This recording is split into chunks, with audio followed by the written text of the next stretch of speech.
Buenos días, estudiantes, seguimos hablando de la literatura del siglo XX. Hoy vamos a trabajar los movimientos de vanguardia. Vamos a ver el concepto y vamos a conocer algunos movimientos de vanguardia en Hispanoamérica, como el creacionismo, el ultraísmo, el estridentismo y el tránsito de la vanguardia. Bueno, la literatura del siglo XX, pues vamos a decir que se desarrollan diferentes movimientos que buscan romper las normas establecidas. Estos movimientos recibieron el nombre de vanguardias.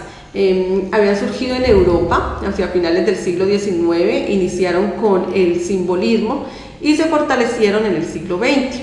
Ya para 1920 Europa contaba con más de 15 ismos, entre los que vale destacar el futurismo, el surrealismo, el dadaísmo, el cubismo, el suprarrealismo y el abstraccionismo, entre otros.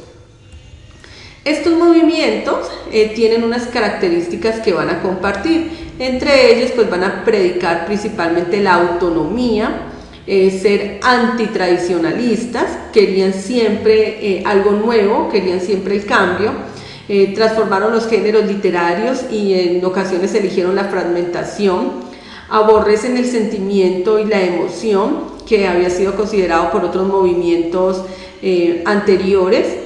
Presentan un manifiesto en cada movimiento. En ese manifiesto se evidencia el pensamiento de la nueva vanguardia.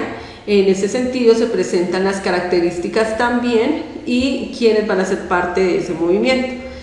Buscan la ruptura con la norma, con todas las normas, principalmente las normas estéticas en el arte. Buscan la renovación y van a buscar siempre, a luchar siempre por la libertad creadora. No todas las veces los programas o manifiestos se cumplieron, algunos cayeron en el vacío o regresaron al pasado. En América, por su parte, se hizo un vanguardismo con o sin manifiestos, y vale la pena aclarar que al ser asimilada algunas de las ideas europeas, pues van a presentar diferentes variantes, diferentes efectos. Veamos entonces algunas escuelas hispanoamericanas. Iniciamos con el creacionismo, que fue traído por Vicente Huidobro. Publicó su apotema a los 23 años. Con este poeta chileno inicia el movimiento y toma fuerza hasta llegar a diarios y revistas europeos, en donde también se va a dar este movimiento.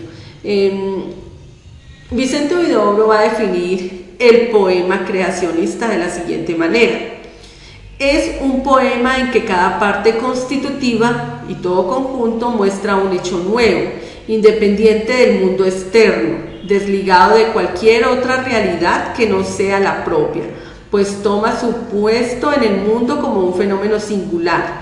Dicho poema es algo que no puede existir sino en la cabeza del poeta, y no es hermoso porque recuerde algo, es hermoso en sí y no admite términos de comparaciones.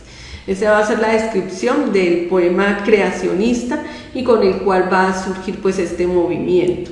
Aquí vemos un ejemplo también de Vicente Huidobro, que utiliza el caligrama, que es también referente del movimiento, la utilización de los caligramas. En este caso, la capilla aldeana, ustedes ven que forma una cruz.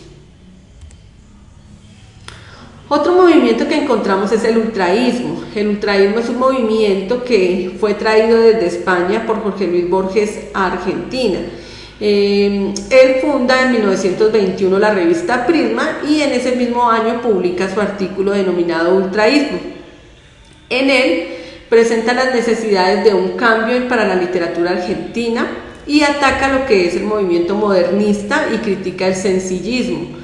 Va a promover entonces la reducción de la lírica a su elemento primordial, es decir, que se utilice más la metáfora, tachadura de frases medianeras con nexos y adjetivos que se consideran inútiles, eliminación de trevejos ornamentales, el confesionalismo, las prédicas, todo lo que va a utilizar como para detallar o para ver un poema, poner un poema un poco más hermoso.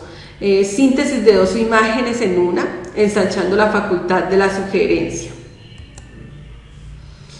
El siguiente movimiento es el estridentismo. Este movimiento se da en México, fue fundado en 1922 por Manuel Maples Arce y Luis Quintanilla.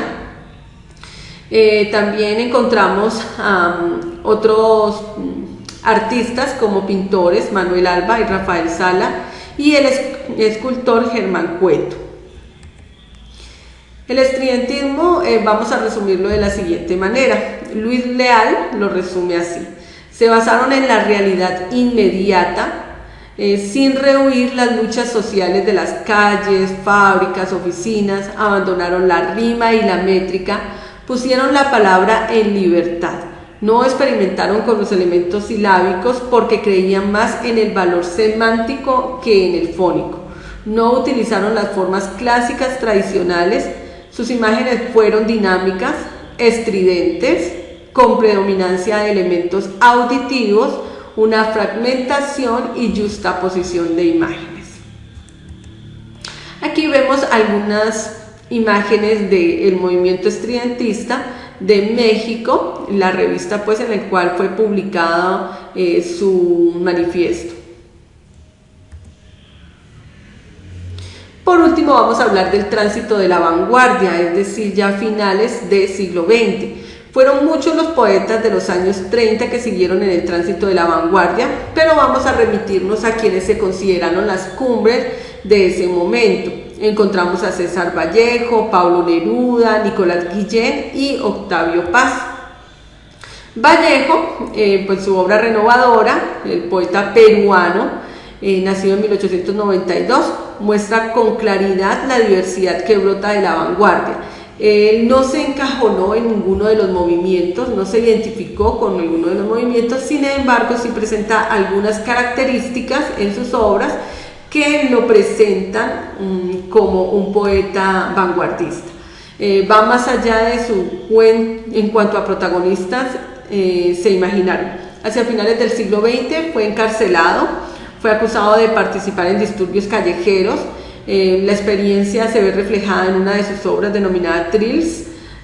También publicó varias obras importantes en las que se refleja la creación de su propio lenguaje simbólico y oscuro, logrando piezas de intenso dramatismo, con la cual pues se le cataloga como creador de su propia vanguardia. Dentro de las obras importantes de César Vallejo encontramos Los Heraldos Negros, Trilce, Escalas melografiadas, Fábula Salvaje, Colachos Hermanos Presidentes de América y Piedra Cansada. Pablo Neruda, por su parte, es un poeta chileno cuyo nombre original fue Ricardo Neftalí Reyes, nacido en Parral en 1904 y fallecido en Santiago de Chile en 1973. Él constituye un gran ejemplo de lo que es la amplia audiencia y de la considerable influencia que un poeta moderno puede tener. Neruda abstrae de lo típico de la vanguardia, la asociación de imágenes del mundo urbano industrializado, y en él persiste en lo telúrico, en lo marino americano. La singularidad de él consiste en aprovechar lo estético de las vanguardias para aplicárselas a la naturaleza que lo rodea. Algunas obras de Pablo Neruda, pues se considera que él se acerca al creacionismo y el surrealismo, que está entre ambos. No se identifica con ninguno de los movimientos de vanguardia. Él dice que es más auténtico, y sobresalen entonces 20 poemas de amor y una canción desesperada, Residencia en la Tierra, España en el Corazón, Canto General, Los versos del Capitán y Extravagario. Hay muchas obras de Pablo Neruda, se podría contar más de 60, pero estas son a modo de ejemplo. Nicolás Guillén. En el tránsito de la vanguardia, pues Guillén, que le asegura un lugar entre los grandes poetas latinoamericanos del siglo XX, no lo condujo a la contradicción dolorosa y emotiva como lo hizo Vallejo, ni a la cosmogonía telúrica marina amorosa de Neruda, sino que vamos a verlo más relacionado con la música. Guillén descubrió por fortuna y a tiempo la música, pero no la música de la poesía pura, ni la del modernismo o la del libreversismo. Él como mulato penetró en problemas étnicos de su país y encontró que su música, la de su poesía, no podía ser otra que la del son. Síntesis criolla del canto y del baile, de tres fuentes radicales cubanas, la blanca, la negra y la india. El son quedó impreso en su nueva poesía y la aplicó todas las libertades de las vanguardias para lograrlo. En sus obras sobresalen motivos de son, songo con songo, poemas mulatos, West Indies, Portugal, España, el son entero y elegías, entre otras. Por su parte, Octavio Paz, en la obra del Mexicano, puede resumirse en las últimas líneas que aparecen en la última edición de su poesía completa, Poemas, cuando afirma que estos son objetos verbales inacabados e inacabables, que no existe lo que se llama una versión definitiva, cada poema es el borrador de otro que nunca escribiremos. Adopta en cierta medida las prácticas surrealistas, el azar como objetivo, el automatismo, la enajenación, el humor negro, la violencia verbal y el juego. Con estas características pues logra considerarse como un escritor tocado por los movimientos de vanguardia. Sus obras representativas son muchísimas, también encontramos más de 60 obras, sin embargo pues son rescatables o más representativas: Piedra de Sol, Libertad bajo palabra, Salamandra, El laberinto de la soledad, Sor Juana Inés de la Cruz o Las trampas de la fe, El monogramático, Pasado en claro, Vuelta, Poemas, entre otros. Les comparto la bibliografía y les agradezco por observar el video.